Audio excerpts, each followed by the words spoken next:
नमस्कार. आपल्या सगळ्यांचे महाराष्ट्र सोशल न्यूज चॅनलमध्ये हार्दिक स्वागत. चला वळूया तर एका नवीन बातमीकडे. आजची बातमी.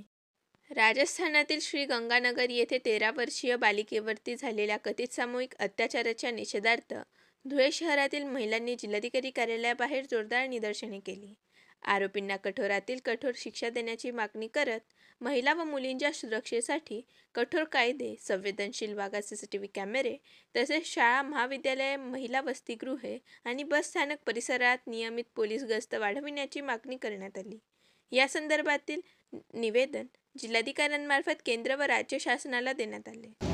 राजस्थानमध्ये आता 13 वर्षाच्या मुलीवर जो 30 ते 32 जणांनी अत्याचार केलेला आहे त्या संदर्भात आपण की आरोपीला कठोर शिक्षा झाली पाहिजे. परत महिला सुरक्षेच्या दृष्टीने प्रशासनाने आता ठोस पावलं उचलली पाहिजे.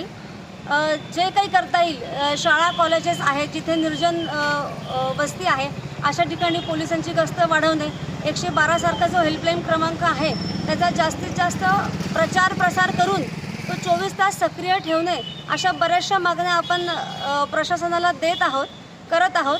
त्यासाठी धुळे जिल्ह्यातल्या सगळ्या ज्या महिला संघटना आहेत त्यांनी एकत्र येऊन आत्ता आपण कलेक्टर ऑफिसला निवेदन देत आहोत की प्रशासनाने याच्यावर ठोस कारवाई करावी. आणि आता सगळ्या महिला रस्त्यावर येतील. फक्त धुळे जिल्ह्यातलंच नाही तर संपूर्ण भारतामध्ये ही मोहीम सुरू झालेली आहे. बातमी आवडल्यास चॅनलला लाईक व सबस्क्राईब करा व दररोज अशा नवनवीन बातम्या पाहण्यासाठी चॅनलला फॉलो करा. धन्यवाद.